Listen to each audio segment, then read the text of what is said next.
never been so fragile, so close to slipping from our grasp. America will never be destroyed from the outside. If we falter and lose our freedoms, it will be because we destroyed ourselves.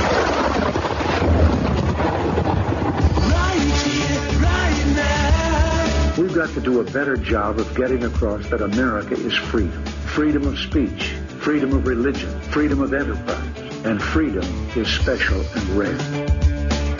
A republic, if you can keep it. And here's Liberty Storm with Shane Krauser. The truth in the trenches.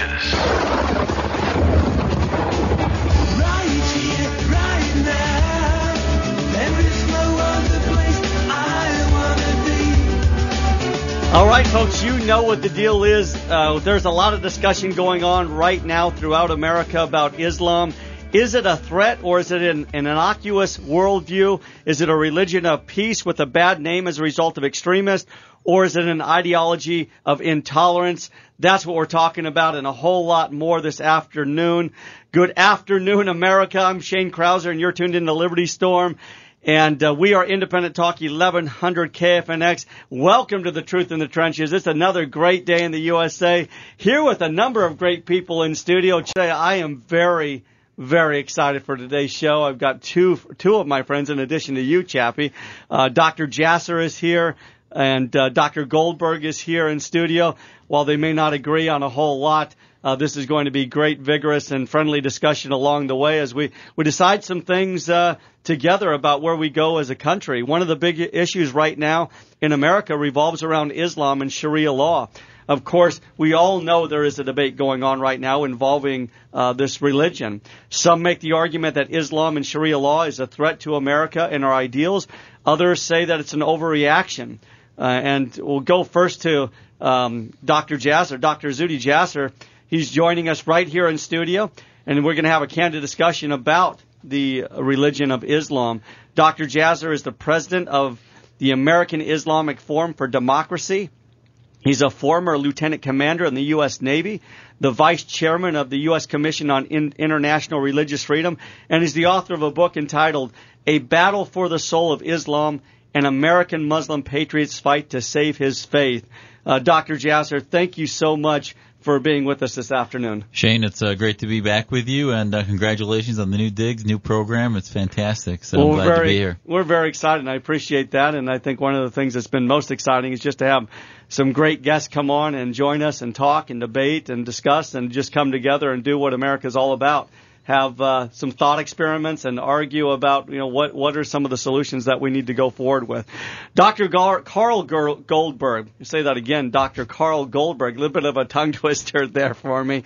He joins us also in studio. He has a PhD in Russian history from the University of Michigan, and he's been studying Islam since 9/11 back in 2001. And I say one of the things that we do have in common, Dr. Goldberg, is the University of Michigan Go Blue. There you have it. My grandfather taught there, and of course I was almost disowned for not going to the University of Michigan. Dr. Goldberg, thanks so much for being with us this afternoon. Shane, thank you so much for having me back on, and especially thank you for encouraging a discussion of Islam. This is the most important discussion America needs to have. Well, thank you, and we're certainly going to have it, so let's get right to it. Dr. Jasser, I want to go straight to you. There's a lot of fear out there about the Islamic worldview. On September 11th of 2001, 19 terrorists who avowed the Islamic worldview killed 3,000 Americans in the name of their religion. What do you say to Americans who believe that the doctrines of their faith condone this sort of behavior? Well, listen, Shane, there's been nobody, I think, or few Americans that have been as out front as Muslims than I have against the threat and the ideological threat, and it's what I talk about in my book. But I want to really start by saying, well, what happens if we get this wrong? If we get it wrong and we say that it's all of Islam and all Muslims, then basically we have two options, which is to either try to convert a quarter of the world's population to some faith other than Islam, or we're going to declare a war against 25% of the world's population. So if we get this wrong, our greatest assets, Muslims within the faith, will not be assets, but rather will be considered to be threats. And I'm a devout Muslim. I love my faith. I think that the distinction that we need to make that hasn't been made, that we need to make as Americans, not only in policy but in national security, security clearances, and the threat is to really approach this like we did the Cold War. During the Cold War, we understood that socialism, and especially communism, and its ideological manifestation in Soviet communism was a threat. We never considered Central American communism to be our friend, but Soviet communism to be our enemy. We were filtering ideology within the military, within our security apparatuses for those that were sympathizers, but yet we didn't outlaw the Communist Party. We exposed them and understood the threat, and the great President Reagan oversaw the defeat of the Soviet Union because we were countering that ideology with free markets and the spread of freedom, and so many think tanks came out of that. In the 21st century, the threat within the Islamic community is political Islam or Islamism, the belief that the state, the government, the legal system should be all one. There should be a mixture of mosque and state, that should all be, the Constitution should not be a man-made document, but rather one from God, which is the Quran, and that clerics should be able to decide how law is made and how it's decided and be the judges for society. And that's our organization we formed after 9/11, as we believe that terrorism is but one little tip of the iceberg of a much bigger problem, which is political Islam that can, in some studies, be up to 30-40% of Muslims who believe in the utopian vision of the Islamic State and the Caliphate. And the way to counter that is to separate mosque and state. And I believe Islam now needs to go through a greater enlightenment, as the West did, to separate as our founding fathers. In all of your work, you've discussed infinitely about how our founding fathers really had it right. The First Amendment's Establishment Clause had it right.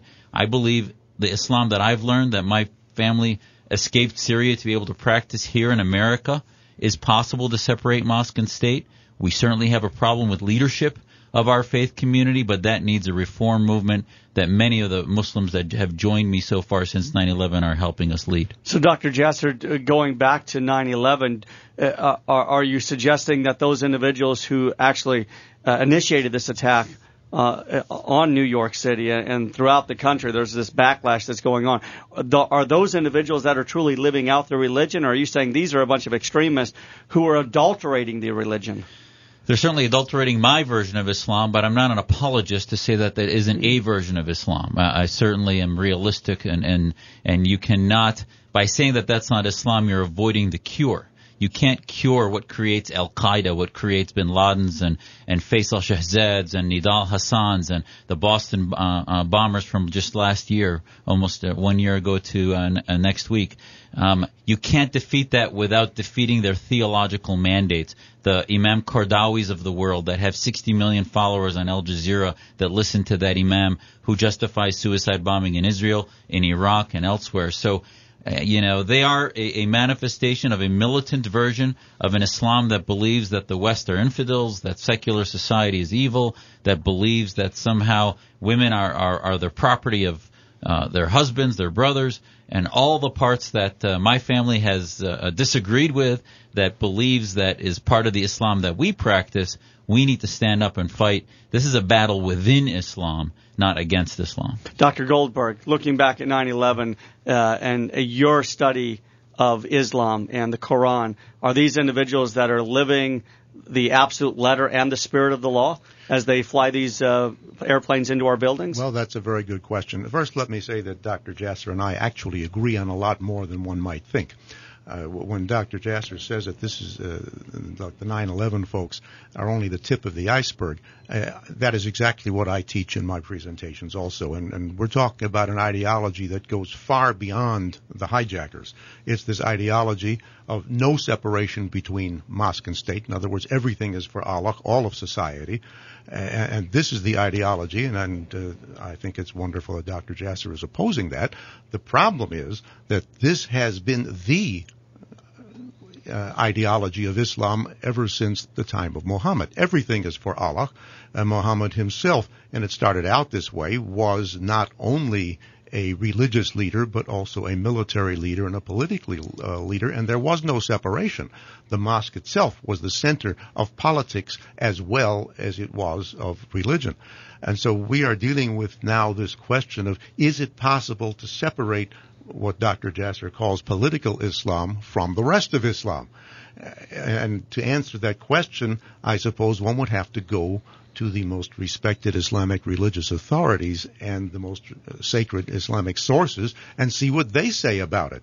And all of them say that no, it is not possible, and that there is in fact no such thing as political Islam, because it comes from exactly the same place as the rest of Islam does. In other words, the ritualistic and theological aspects of Islam. It all comes from the Quran, and it all comes from the sayings of Muhammad.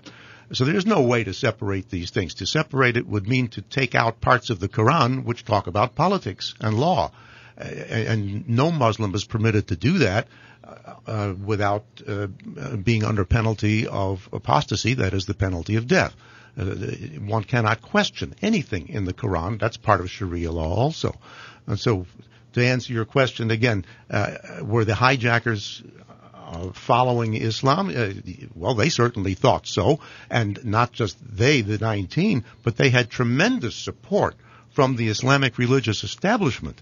And there's a whole book of translations from Al-Qaeda's statements where they quote the Quran and they quote Muhammad to support what they're doing. But again, that's the tip of the iceberg. Their goal is to establish Islam as the only religion in the world. Their tactics are to bring it about violently and quickly.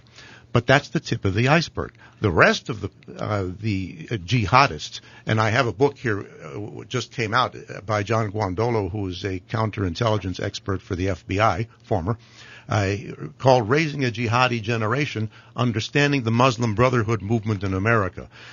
Here we get to the so-called stealth jihad.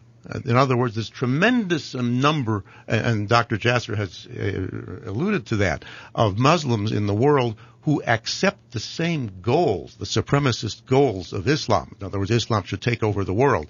They accept those goals, but their way of going about it is much more subtle. They work through the institutions where possible, through propaganda. Jihad means war against non-Muslims, but war is fought on many fronts in many different ways. It's not only a physical battle, it's also financial war, economic war, propaganda war, textbook wars, litigation wars. There's all kinds of ways of advancing the cause of Islam, and that's what this tremendous number, hundreds of millions of Muslims who support these supremacist goals, that's the way they are going about it for the most part. The tip of the iceberg, it shares the same goals, and we need to recognize that the ideology is the same, and I believe Dr. Jasser mentioned that. Well, you mentioned a little bit earlier, before we even went on air, you were joking with Dr. Jasser, and you told him that he was an Islamophobe, and I'm wondering this, do you believe that what Dr. Jasser is doing, I mean, you both are very well respected in your various positions, is it your position that Dr. Jasser is advocating something inconsistent with the text of the Quran? Well, the short answer, of course, is yes. It's not for me to say yes or no. The question is to compare it to what the Islamic religious authorities say and what the Islamic texts say. And then it's pretty clear. Dr. Jasser has just said he wants a separation of mosque and state. That already goes completely against the whole tradition of the texts and of the Islamic scholars, which want a unity of mosque and state. There is no separation in Islam, and that's, of course, the problem. I can quote you, for example, that it's said all the time that Islam is a complete way of life or a complete code of life, a comprehensive ideology. And I've got all kinds of quotations from Islamic religious authorities saying this. So in that sense, Dr. Jasser is going against not just the mainstream, but is the only stream in religious Islam. So that's the fundamental. And I believe, to his credit, Dr. Jasser also rejects other fundamental doctrines of Islam, like jihad, permanent jihad against non-Muslims. But that's also... And I want to get to that a little bit later on. I absolutely want to talk about that. Of standard Islamic doctrine. It's not something that's special. It's not something that's controlled by a tiny minority of extremists who have hijacked Islam. That's nonsense. Islam cannot be hijacked. Dr. Jasser? Yeah, I mean, I find it incredulous that a professor of Russian history who's non-Muslim is going to tell me what I can or cannot do inside Islam as a Muslim, or the way I interpret the Quran that I read every night in my scripture and my prayer. I mean, this is a religion of faith that involves personal beliefs. We don't have clergy. There's no church for communication or excommunication, contrary to what the Al-Qaeda would say. And, I know he opened by saying that we have similarities and we agree on a lot. It's no different than making a similar soup. We both call it chili, and then he adds cyanide or arsenic to it and says that, well, our soups are pretty much the same. He's basically saying that the religion is the problem, a religion practiced by 1.5, 1.6 billion people on the planet, and the proof is not in his interpretation or the interpretation of even the clerics that dominate our community. The proof? How about Egypt?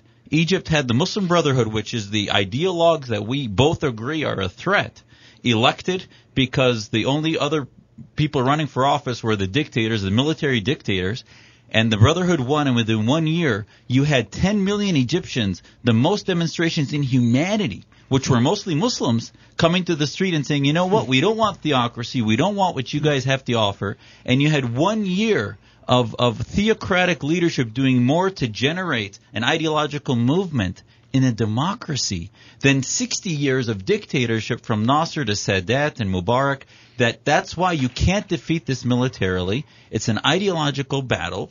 And, for him to, and then he uses the word Allah instead of God to make it seem like we pray to a different God. This is the God of Abraham to Muslims. 15 out of the 19 hijackers, you have to admit, were Saudi. The problem is Saudi Arabia, and it's $90 billion that it's spent on spreading Islam from this little desert rat tribe that has billions, that is monopolizing and destroying the criticism and critical thinking. There's been very little, Shane, critical thinking in the Islamic world for 400 to 500 years. And they're starving for that. And unfortunately, the paradigm that people like Carl Goldberg present is one in which, well, the Muslim mind is shut down. It's not going to reform, so we have to build walls around the West and somehow destroy the Muslim world because there's no hope for the Islamic community. And I would tell you that I'm not only Orthodox, I believe that my faith has come to terms with the American Constitution. I served 11 years without any conflict.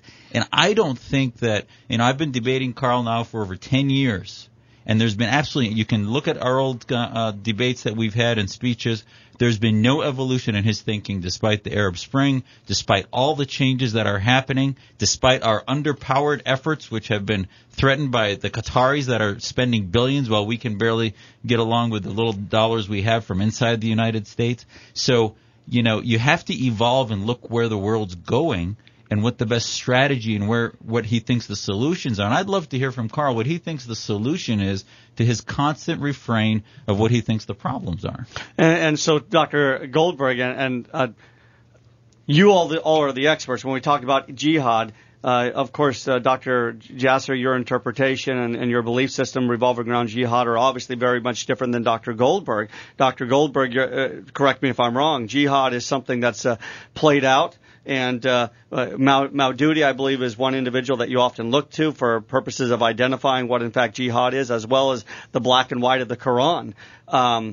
Your belief is that the individual within the Muslim religion is to kill anyone who does not conform their lives to that particular doctrine.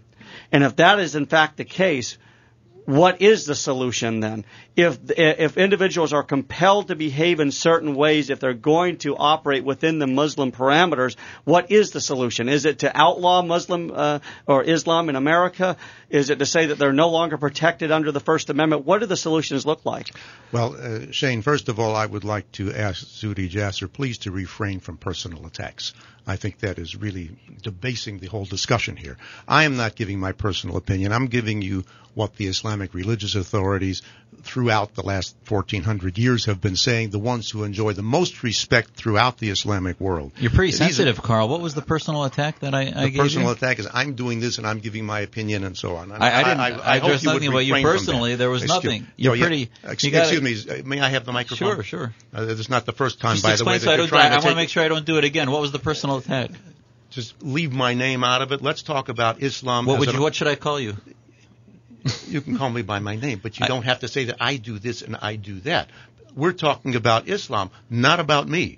And by phrasing this in personal terms towards me, you are distorting the entire discussion and debasing it. I would ask you please to refrain from doing that. Let's talk about the ideology of Islam.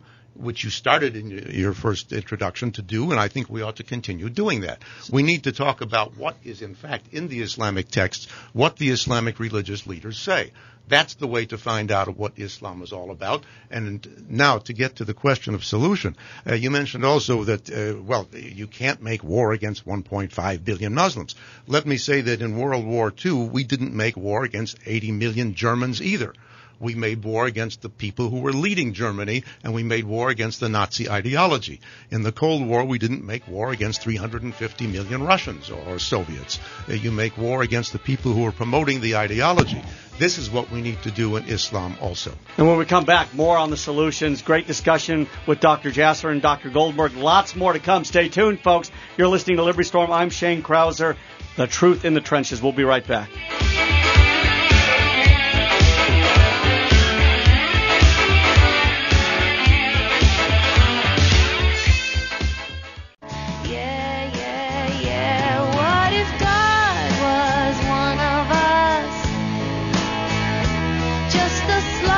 Mr. Producer, you're running back and forth back there. Are you okay? Chet, are you okay? He's got a lot going on right now. He's got a lot going on back there. Guys, I'm riding on courage right now. Hey, great discussion going on here in studio, folks. I've got two of my friends here, Dr. Zuhdi Jasser and Dr. Carl Goldberg. Dr. Jasser is the president of the American Islamic Forum for Democracy. He's a former lieutenant commander of the U.S. Navy, the vice chairman of the U.S. Commission on International Religious Freedom, and an author of a book entitled A Battle for the Soul of Islam, an American Muslim Patriot's Fight to Save His Faith. Dr. Goldberg is also in studio, has a Ph.D. in Russian history from the University of Michigan. He's been studying Islam since 9/11 and travels just as Dr. Jasser does, talking about their various ideas. Dr. Goldberg, want to go to you because I think this is an important issue that Dr. Jasser brought up, and that is the solution. I want to ask you, are you advocating that that Islam be banned from the country? Should we not allow it to be practiced here in the United States? And that is, if your interpretation of the Quran mandates individuals to behave in ways that would violate the rights of other individuals, what is your ultimate conclusion here, and what is the solution as to how to reach that conclusion? Well, first of all, solution is not really my business. My business is to talk about Islam, the doctrines of Islam as they are. However, looking at the solution, you would look, I believe, at the Sixth Amendment ultimately, which says that the Constitution is the only law of the land. Is that the Sixth Amendment? Article 6. Article 6. Yes. And this is the way it needs to be approached, because Islam itself as an ideology, and again, those are not my words, those are the words of the Islamic religious authorities and all of the texts. Islam as an ideology is a revolutionary ideology. It's a supremacist ideology which makes no bones about making America someday an Islamic country. They say that. And this is the way we need to approach that. In other words, we are dealing with an alien and an enemy ideology that is trying to overthrow the American Constitution, not violently, because they can't do that at this stage because they're too small a minority. So they're doing it non-violently by acquiring positions of influence at every level of government, from dog catcher through the White House. This is what the Muslim Brotherhood's program for America is all about. And again, I would certainly suggest to everybody, get a copy of this new book by John Guandolo called Raising a Jihadi Generation, Understanding the Muslim Brotherhood Movement in America. That's what it's all about, and we need to deal with Islam as an ideology, as we did with communism 60 years ago. You can't necessarily ban it, but you can certainly put tremendous pressure on it. You can prevent it from acquiring influence under the guise of being some sort of a benign and peaceful religion, which it's not. It's not just a religion. It is a religion plus an ideology, and the ideology is supremacist. So you're saying there is no room for peace in this religion if you look at the Quran and you look at Sharia law? Absolutely correct. Let me read just a very short passage from this manual of Sharia law, by the way, which has been approved by the highest Islamic religious authorities of Saudi Arabia, Jordan, Syria, Egypt, and the United States. It says very clearly here, in one sentence, you can't get it any more succinct than that, jihad means to war against non-Muslims. That is the ideology of Islam in a nutshell, to make Islam supreme throughout the world, and this is said, and there are a number of passages in the Quran Quran which support that. And I can read them if we have time also.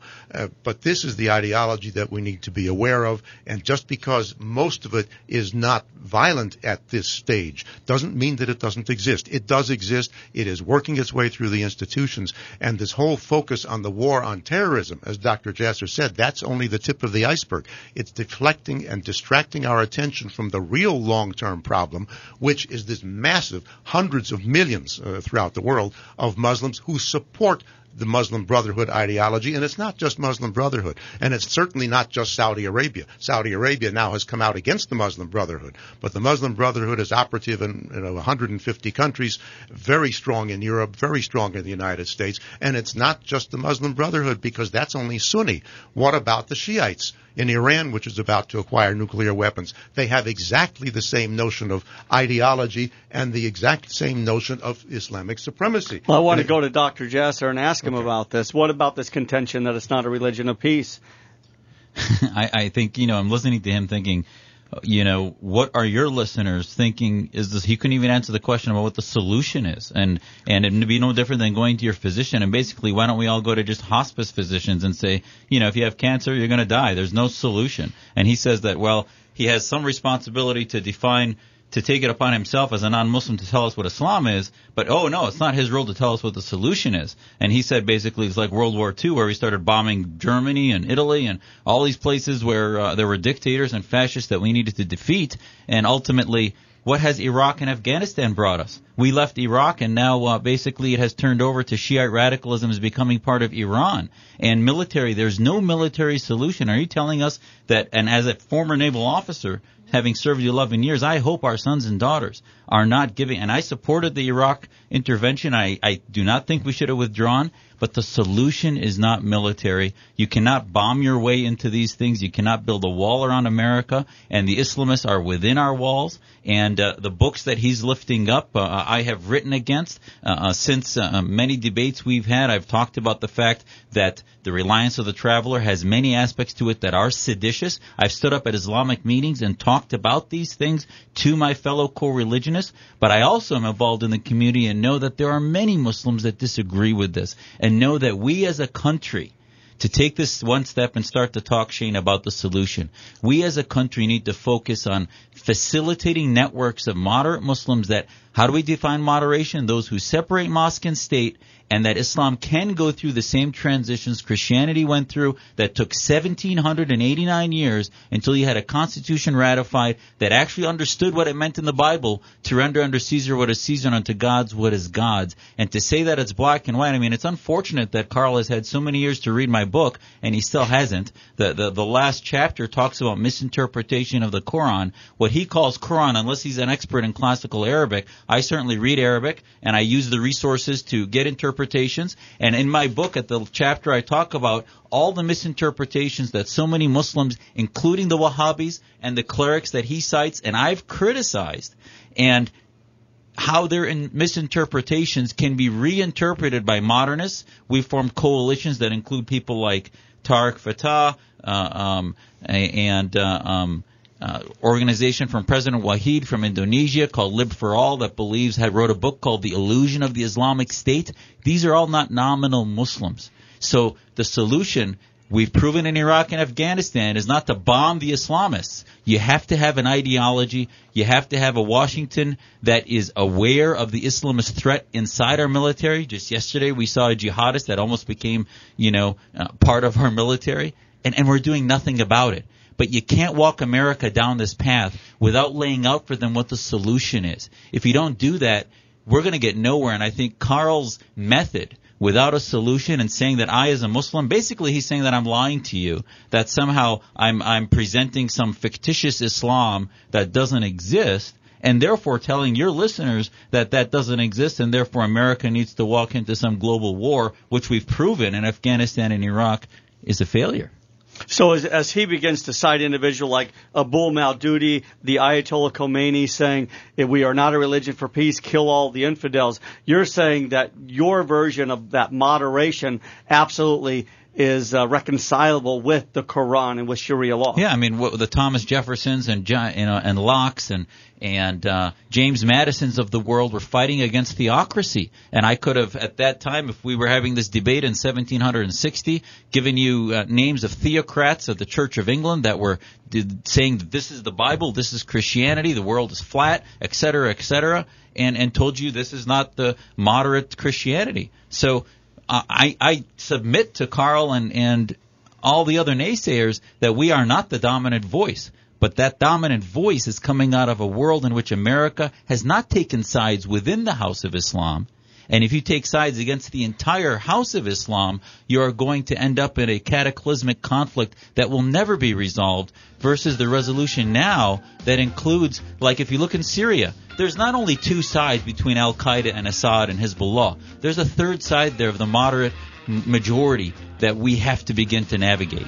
Well, very good. We got lots more to come. We're going to talk a little bit about Sharia law and our current laws. Is there a conflict? Lots more to come, folks. You're listening to Liberty Storm. I'm Shane Krauser. Stay tuned.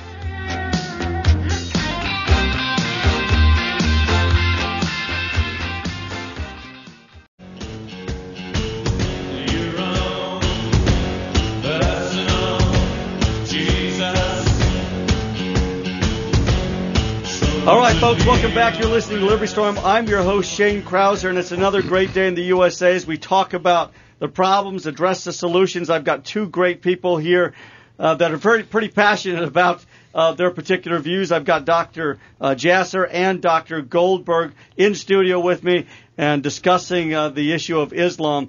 Dr. Goldberg, I want to go to you, but I think as we need to eliminate the breaks is what we need to do. This discussion continues on.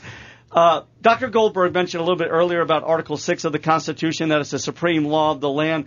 Is that reconcilable with the Quran, with Sharia law? For Islamists, absolutely not. Those that believe Sharia should be the law of the land, absolutely not. But for those of us who believe that Sharia is man-made law, that it's interpretations of men, that I follow my own Sharia at home, but I don't believe it should have any role in government. I don't believe in Hudud and all these aspects that my family taught me, that God will have a day of judgment for me as long as I live in a society that gives me choices. He will know whether I sin or not. I don't drink alcohol, but I don't think the government should legislate it, even though clearly the Quran calls for alcohol to be illegal. But I, as a Muslim, don't believe that God wants me to live in a society where I can't show him that I've made that choice. So all the other laws follow suit in that I don't believe they should be part. And you're right. I agree. Anyone who says that if you believe as an Islamist, and I've written in the Wall Street Journal in August 2011, I said the security clearances for our military, for our homeland security, need to filter for Islamism because it is incompatible.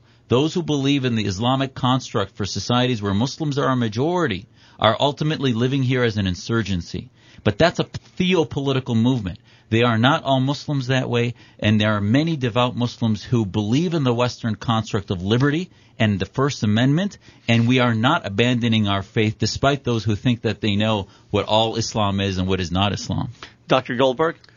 I think we need to distinguish here between the doctrines and the people, and there's a tendency to conflate the two, and that's what Dr. Jasser is doing here too. He thinks that because he was raised in a particular way that has something to do with Islam as doctrine. Well, it doesn't. In fact, he's in violation of the doctrines, the traditional standard doctrines, and that's fine. I think we need to give him credit for rejecting these standard Islamic doctrines. But that doesn't make the doctrines go away. The doctrines are there, the supremacist doctrines and the totalitarian nature of Sharia law and the sacred nature of Sharia law. It's not a matter Carl, of... Jefferson and Madison... May I finish speaking? I know, but Jefferson... I'm sorry. I'm just going to ask you, Jefferson and Madison were not byproducts of the Christian... Shane, this is ridiculous. He's interrupting me for the we second and can't third have a conversation? Time. No. Okay. Yes, if you had your chance at the microphone, I'd like my chance. All right, go ahead and finish your thought. Yes, is sir. that all right? Absolutely. Yes, sir. The fact is that yes, sir. According to Sharia law, it is sacred law, and all of the Muslim religious establishment considers it to be sacred law and not a matter of free choice to interpret it as you please. I mean, it's nice that Zuhdi can say that he'll take those parts of Sharia law that he wants and reject the other parts. If he did that in a Sharia law country, he'd be liable to be executed for that because that's considered blasphemy and, in fact, apostasy. So we have to distinguish between the people and the doctrines. Sure, the Muslim community is divided. There was a poll done of Muslims in America about a year and a half ago where 58% of the American Muslim community said that the First Amendment freedom of speech should not cover criticism of Islam. Well, that means 42% agreed with the First Amendment, but 58% disagreed. So obviously there's a big disagreement within the community, but there's no disagreement within the religious community, the imams and the academies of Sharia law, the most respected Islamic scholars. They all agree on what Sharia law is, for the basics of Sharia law, which come from the Quran. Zuhdi says he rejects these hadud punishments, but that's very clearly set forth in the Quran, to chop off people's hands, to kill them for certain things. That's all in the Quran. So it's fine if Zuhdi rejects that, but the Muslim community rejects him because he rejects that. And so simply because he rejects these things doesn't mean that the doctrines change. So are you the suggesting doctrines remain there, and they are a constant source of infection for producing new jihadists who follow those doctrines. So, Dr. Goldberg, are you suggesting that Dr. Jasser there's no place for him and his view to be found within the religion of Islam? He is an outsider and he is not welcome, and he's kind of forcing his way in and establishing his own doctrines that are in violation of the text of the Quran and those things outlined in Sharia law. Shane, it's not for me to give my personal opinion about that. The fact is the Muslim community has by and large rejected him. They call him an Islamophobe. And again, that takes us back to something you said a moment ago, that I called him that. No, I didn't call him that, really. They called him that. And the reason they called him that is because he is now, fortunately, criticizing this ideology of Islam. The problem is the ideology is part and parcel of the Quran and of the Sunnah. And to criticize that means you're going against Muhammad, you're going against the Quran. And so they are the ones who called him an Islamophobe. So there you have it, Shane, a confluence of the groups that he calls evil, which are Muslim Brotherhood groups, and he's agreeing with them, so therefore he understands them to be corrupt organizations, but yet when it comes to their characterization of my faith and my work, he accepts their definition. If that's not the summit of intellectual dishonesty and dissonance, I don't know what is. He's basically taking organizations which are seditious and want to control the mouthpiece and the interpretation of Islam and saying that, you know what, they're right. They're right about Zuhdi. They're right about the American Islamic Leadership Coalition, which includes 20 other organizations like AIFD that are working to reform Islam. But you know what? Because it conveniently fits into my narrative that only the West and only Christianity and Jews and others have a monopoly on enlightenment and separation of mosque and state. Muslims could never do that. Bush's freedom agenda was a waste of time. The Arab Spring is a waste of time. These people deserve to live under dictators and live under authoritarian control. They'll never become moderates unless they shed their religion of Islam, which is absurd and actually dishonest, I think, because either those organizations are wrong and they are intentionally I got death threats from Al-Qaeda, and I would tell you that most of what you're hearing from Carl is exactly what you hear from Al-Qaeda, from Imam Qardawi, from a lot of the imams who are part of the Islamist movement, and that's what they say when I debate them. I've debated them across the country, and they refuse to debate because it exposes to other Muslims that we are not against Islam, that we are pro-Muslim. There's a documentary out now called Honor Diaries that many of us have supported and are partnered with that looks at the plight of women who are a majority in the Muslim society, and many of these brave women are speaking out. They certainly understand Islam the way I do, and they're not un-Islamic as Carl would like to portray, leading women who love their faith and interpret the Quran differently to not mean that they get a quarter of the vote of a man or that they get a half of the inheritance or all these other interpretations. So they're reading the same Quran I am and coming up with very similar ideas. There were millions of women on the streets in Egypt who disagreed with his interpretation of Islam. Dr. Goldberg, what about that? I mean, if you look at Christianity, in America alone, you have 3,000 different denominations of Christianity. Why doesn't that hold true within the religion of Islam? First of all, I would again like to ask Zuhdi to refrain from personalizing this discussion. I am not saying that the Muslim Brotherhood is right or wrong. I am trying to find out what Islam is all about, and so I read the most important sources, Islamic sources, the ones who enjoy the most respect among hundreds and hundreds of millions of Muslims, to find out what Islam is all about. And this is what they say. I report on what they say. I am not saying that this is so or that is so. Now, to get to the question about possible reform, there's a fundamental difference between Christianity and Christian reform and Islam and the possibility of Islamic reform. And that difference is in the texts themselves. The Christian Reformation was essentially a reversion to the texts and a revolt against the political power of the Catholic Church. In Islam, a reversion to the text has already taken place, and that is precisely the problem, because the problem with Islam is in the texts themselves. Christianity at least provides for a separation of church and state, render unto Caesar what is Caesar and unto the Lord's what is the Lord's. Islam does not recognize that, and you can find any number of Islamic scholars who will openly reject that separation.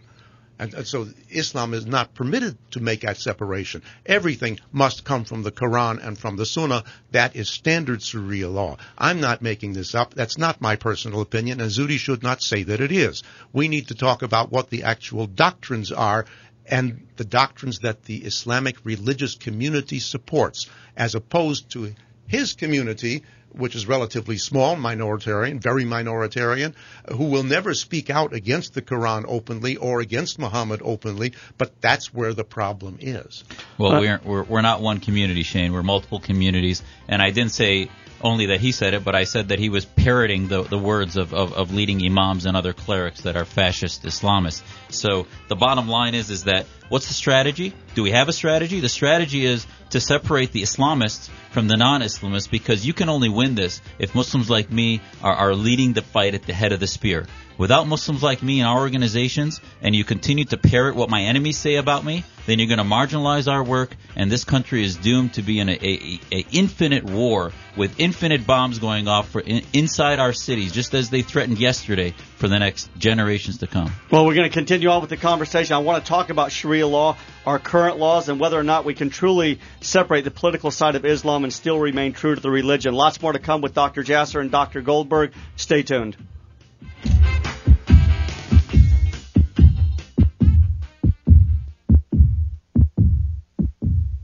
All right, welcome back to Hour 2 of Liberty Storm. I'm your host, Shane Krauser. Another great day in the USA. Dr. Jasser and Dr. Goldberg both join me in studio to talk about the religion of Islam and some of the problems and what those solutions look like. In studio with us, Dr. Jasser. He's a devout Muslim. He's appeared all over the country. Fox News, of course, our mutual friend, Dr. Jasser, Glenn Beck. You've been there, and of course you were just on Dennis Miller yesterday, making it happen. And of course, Thank Dr. Goldberg, you and I have had a number of discussions, shared the stage a few times, and just doing some work, great work out there, trying to inform the people. And of course, there's some disagreement here about how we make this happen. I want to let our listeners know about how they can contact either one of you. Dr. Jasser, you can reach him at aifdemocracy.com. That's AIF.democracy.com, and you can get a hold of Dr. Goldberg by emailing him at ideologyofislam@cox.net. That's ideologyofislam@cox.net. Dr. Goldberg, I want to ask you about what we left with going out at the top of the hour, and that was Dr. Jasser is concerned that you are undermining his attempts to bring moderation to the religion. And in fact, I think you agree that he's accepting some of these ideas that you believe he should be rejecting. But as he goes out and he tries to convince those of his own faith that, you know what, these extremist views don't coincide necessarily with the religion, let's bring moderation back. Are you hurting his attempts to bring that voice to the table? I'm not doing anything at all about his attempts to bring the voice to the table. If he is able to find lots of Muslims to support him, that's fine with me. I wish him good luck. The problem is that he's going up against the Muslim religious establishment who has the texts on their side. Let me read you a quotation here. It says, "The basic conflict between the declaration of faith and testimony that there is no God except Allah and that Muhammad is the messenger of Allah, on the one hand, and the Declaration and Pledge of Allegiance of the United States is irreconcilable." In other words, there's an irreconcilable conflict between loyalty to Islam and loyalty to America. This was said... Well, again, Dr. Goldberg, that's why I'm asking. If there's an irreconcilable conflict, do we ban Islam in America? Let me finish. This is where this comes from. This is not my opinion. I'm quoting that. This comes from the Assembly of Muslim Jurists of America, which is the highest Sharia authority religious authority in the United States. It's a place to which imams themselves turn for advice on what Sharia law is all about. This passage, by the way, was quoted in Dr. Jasser's article in the Wall Street Journal of August 2011. What this means is this basic declaration of faith. That is the fundamental declaration of loyalty that all religious Muslims say. And here the highest Islamic religious authority says there's a conflict between that declaration of allegiance to Islam and declaration of allegiance to America. Why are they saying that? These are the people who know the Islamic doctrines best, much better than Dr. Jasser does, certainly better than I do. So we turn to them to find out what Islam is all about, and that is what they say. As far as my influence on Dr. Jasser's work, I have no influence whatsoever. I'm not sure that Dr. Jasser has much influence on the course of Islam either, as a matter of fact. I think his total following in the Islamic community is really quite small. It doesn't seem to be rising a whole lot. And besides, again, it's a conflict between how Muslims behave and what the doctrines are. They may behave differently, and of course they do, and Dr. Jasser behaves differently, but that doesn't change the doctrines. The doctrines remain the same, and the doctrines will always produce religious Muslims who believe in those doctrines and will continue to push for Islamic supremacy in the United States and the rest of the world. Dr. Jasser? Yeah, I think, again, it's just amazing to me that as Americans, I went to testify to Congress, and I had from both parties, the Democrats, mostly Democrats because they looked at me as a Republican witness for Congressman King. We were talking about Muslim radicalization. And the Democratic woman from California, Jackie Spire, looked at me and said, well, what's your qualifications for speaking about Islam? She said, I'm a Catholic, and I wouldn't be testifying to Congress about Catholicism. And I reminded her, I said, look at the halls that you're standing in. These are you're representing an ideology of Americanism that was formed against theocracy. So, she's basically espousing the fact that the clerics of Iran are right, that only they can speak for Islam, and the layperson who's educated, intellectual, cannot debate and decide what is and what is not Islam on our own. And therefore, this is also coming from a religion of Islam which has no clergy. Imam means teacher. It doesn't mean church or church leader. And the bottom line is that, as Americans, are we really trying to say, if we agree with Carl Goldberg, are we trying to say that the imams are the only ones that know religion and Muslims do not, and we cannot marginalize the theocrats and debate them? And this is what I do. The passages that he claims to know what they mean based on the Saudi, the Al-Azhar interpretation out of Egypt, the Assembly of Muslim Jurists, which I've studied and translated many of their works and criticized, they said we can't even say the Pledge of Allegiance. I responded with Quranic interpretations on why we should say the Pledge of Allegiance, why we should join the military, and why we should counter those and believe that America is the best place for Muslims to reform our faith and bring the ideas of Americanism into Islam. And this can happen. And bottom line is there's scholars like Daniel Pipes, like so many others, Bernard Lewis. He would basically, if you read one of the greatest scholars of Islam in the West is Bernard Lewis from Princeton, who understands classical Arabic. He disagrees with almost everything Carl Goldberg has been telling you today. He talked about he had a book called What Went Wrong, where he discusses where history went wrong in Islam.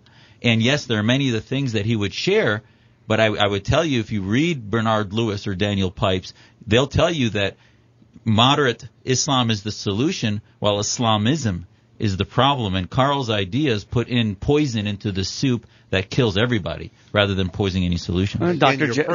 Hold on, we're coming back to you here, Dr. Goldberg. I want to ask you, as you look at Sharia law, you look at the Quran, there are some doctrines in there that I look at and they concern me in 2014. Absolutely. For example, the testimony of that of a woman is worth half of that of a man. And you look at homosexuality and how those things are treated. What is your perspective on those particular doctrines and kind of providing a cleansing, if you will? Absolutely. There's no doubt that that's from the Quran, and that needs to be. There are many passages, for example, that need to be said that they belong in certain parts of history, that in 7th century AD, when they were revealed, they may have had some application, but today every Muslim woman I know that's devout would not accept having half the inheritance or half the vote of her husband or her brother. And ultimately this is part of the reform. Again, if you look at the documentary Honor her diaries. There are 9 Muslim women there that talk about misogyny and the interpretations of clerics that can be reformed. And I would tell you, in a modern interpretation, there are scholars that are very well respected that would tell you, for example, the passage that says supposedly condoning violence, that says you may beat your wife. The interpretation of that, the Arabic, could mean something completely different, which says allowing separation versus beating. And there are other interpretations where, if you understand the classical Arabic, can mean differently. But certainly the vote, the other aspects need reform to relegate it. For example, polygamy is allowed in the Quran. Every Muslim I know would never marry more than one wife. We would say, in modernity, that's no longer appropriate. It was appropriate passage. God did permit that in the 7th century, but today we've modernized, no different than the West modernized that same issue, and that Muslims can do that. What about that, Dr. Goldberg, the modernization of Islam? Well, Zuhdi's notion that it's possible to say that certain passages in the Quran are no longer relevant, that they were relevant only in the 7th century, that's considered to be apostasy. Because what it's saying is that you're saying that God's word is not eternal, and that we as mortals have a right to decide which of God's words are valid and which are not valid. Well, you can say that about any aspect of the Quran then, and the whole thing falls apart. The whole idea, the fundamental premise of Islam, is that the Quran is God's literal word, perfect, complete, unchangeable, and valid for all of eternity. And I don't know of a single Islamic religious authority who will contest any part of that. And so to say that a particular verse of the Quran is historically conditioned, that is in fact apostasy. And there was in fact a case in Gaza a few years ago where a Muslim teacher, Quran teacher, tried to tell his students that this, exactly what Zuhdi is saying, that these verses should be relativized. His students threw him out of the second-story window and killed him because of apostasy. And so you're running up against the Islamic religious establishment, which says, no, you cannot pick and choose from the Quran, and you cannot relativize it, because that undermines the basic premise of Islam, that the Quran is eternal, that the Quran is fixed, and there's no other way to interpret the clear passages in the Quran, and many of them are clear. Those are the passages which you can't do anything about. I mean, despite this fossilized picture that you're getting, the bottom line is that the Muslim community globally is vibrant, and yes, apostasy is a major issue. It's a tool used by governments, not only the clerics, but Mubarak, who was our ally, allowed laws of apostasy and blasphemy laws to exist in order to quell and prevent reform, prevent liberal ideas. So you can only do this by getting rid of dictators and allowing an Arab Spring, if you will, to happen. And there's a vibrant debate. For every one teacher that gets thrown out, there in Pakistan, where blasphemy and apostasy laws are rampant, you had hundreds of judges march to the streets saying that we were not going to allow and permit blasphemy laws to continue. Most of them were put in jail. Most of them were, by the military government that's supposedly our ally. And this is why I've done the work that I do, Shane, why I serve in the U.S. Commission on International Religious Freedom. Our government has avoided any issues that have to do with religion. And unless we begin to take sides within the faith of Islam and work with the thousands, if not hundreds of thousands of Muslims that are trying to make a difference, trying to find that third pathway in Muslim communities, not with secular fascism of the Arab dictators and the military dictators, not with the theocrats of the Islamists and the clerics that have all the ideas that you've heard today, that certainly he's well represented today.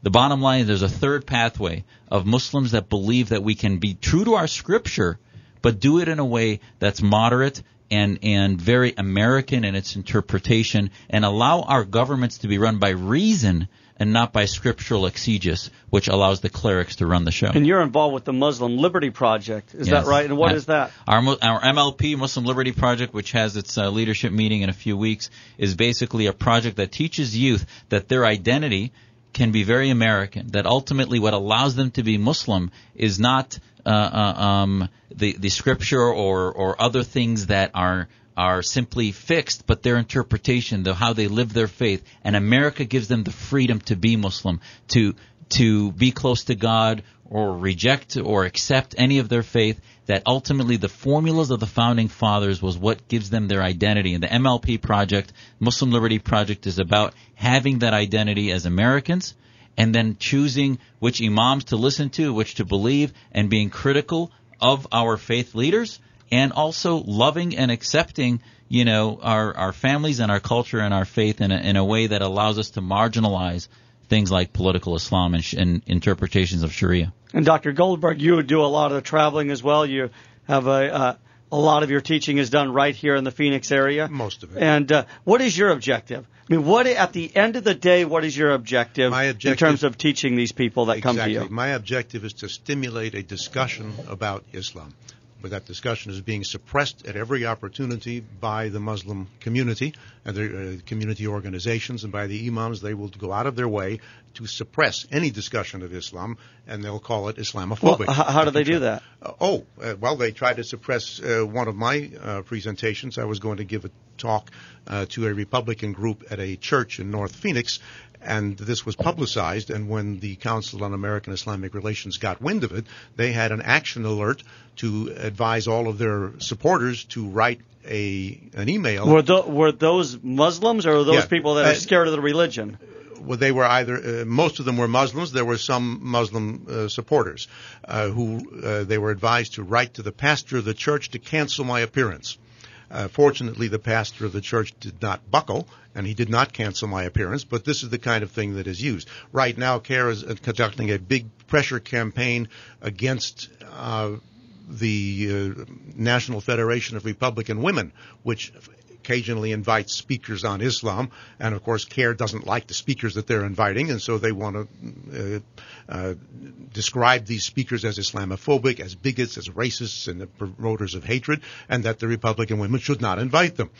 So it's pressure campaigns in this way. They pressured a sheriff in Virginia, who was conducting anti-terrorist training, and hired John Guandolo to teach that. For credit. And CARE had this huge campaign against the accreditation of this course, and they wanted the sheriff to drop him. Well, the sheriff did not drop him, but the accreditation was dropped. But this is the kind of public campaign that CARE and other Muslim organizations will conduct in order to prevent discussion of Islam. My objective is to promote discussion of Islam, which is why I'm so thankful that people like you are helping to promote this discussion. When Americans see what Islam is all about, they will be able to decide on which measures need to be taken to help and defend our country. And just so we're clear, Dr. Goldberg, as I listened to you talk, I've heard you speak in the past. My understanding is that your interpretation of Islam does not really allow for critical thinking within the religion itself. I mean, you've talked about the fact that the religion dictates how a man will urinate, the music that he can listen to, how he plays cards, that sort of thing. Is that your position? There's no real room for critical thinking. You're essentially a robot within the religion. Shane, I think that's a mischaracterization that you are making of me, and it's the same one that Zuhdi does. It's not my interpretation. I don't interpret Islam. I don't have the qualifications to interpret Islam. Well, I'm just asking, is it your understanding? It's my understanding. Okay. My understanding comes from the Islamic religious scholars themselves. They're the ones who have the qualifications to tell us what Islam is, and I'm simply letting people know what they say about their own religion. It's not my interpretation. And here's this Sharia law manual from which you got some of these statements. This law manual is approved and written by the most important and respected Islamic religious scholars in the world. They know what Islam is about, not me. I'm telling you what they say about Islam, and of course they are the ones who enjoy respect within the Islamic community. I was at an interfaith session about a month ago, sitting next to a young Muslim woman at the table, and she mentioned this book, that this is where she goes to find out what Sharia law is all about. She said she doesn't like the book, but she was given that book apparently by her religious leaders, and she came across this book, and she's reading that book because this book is what the religious scholars say that Islam is all about, and of course they liberally quote the Quran and Muhammad to support their statements about Islam. So that's what I do. I help to expose what the Islamic religious establishment says about Islam. It's not my interpretation, and it's by saying that it's my interpretation, this is what Zuhdi does all the time, it puts the onus as if it were on me. In fact, he should be disputing the Islamic religious authorities, not me. Dr. Jasser? I do that all the time, number one. Number two, his understanding is that this is the Islam. He says there is no a Islam or other versions, right? There is no other versions. Your understanding is it? This is what I have not seen any other versions. Put it that way. Okay, there you go. Your scholars. So your scholars in college are not religious authorities. The religious authorities are in the religious establishment. They are the ones. Okay, let me get my time back. May I finish again? Sure, go ahead. If you'll just summarize it in 15 seconds. All right. So again, we have to go to the actual religious authorities and not to the scholars in universities, because the scholars in universities are not going to change Islam. The religious authorities are the only ones who can do that. So he can't basically say that this is the Islam and there is no other version of Islam. Bottom line is that we have a vibrant debate going on. There are many voices that people who say there are no other voices are ignoring. And the bottom line is that if the strategy is not to create a strategy that empowers Muslims to marginalize those clerics, that begins to counter the billions of the Qataris and the Saudis that are spending in the movements that spread these ideas that he's talking about, then we're not going to win that. Bottom line is that we need to create a coalition of those who are Muslims that believe in liberty and want to take ownership of our faith and begin to light a fire under their feet so that we can have this. I not only defend the free speech of Karl Goldberg, but I defend the free speech of the imams. And he still did not answer your question about Article 6 and basically is saying that we should shut down mosques, that we should basically do what we did in World War II with the temples that belonged to the emperor in Japan that we shut down. And if you think that's going to work, ask the Russians how they're doing in Chechnya. Ask Assad how he's doing against the Sunnis in Syria. That will create an implosion that's going to blow up in your face, in our face as Americans, and is going to forever shut down the key, the solution to creating a third pathway of liberal Islam. And it's very hypocritical to say that I'm getting shut down for free speech, and yet I want to shut down the mosques. Yes, there's a threat of the seditious threat, but you can't defeat it. You can't defeat it underground. You defeat it overground by shedding the light of day on it, like you do the Nazis in Skokie and every other place around the country. Dr. Jasser, Dr. Goldberg, I wish we could continue on. I know we're dealing with time constraints here. I want to thank you both for being here. Dr. Jasser.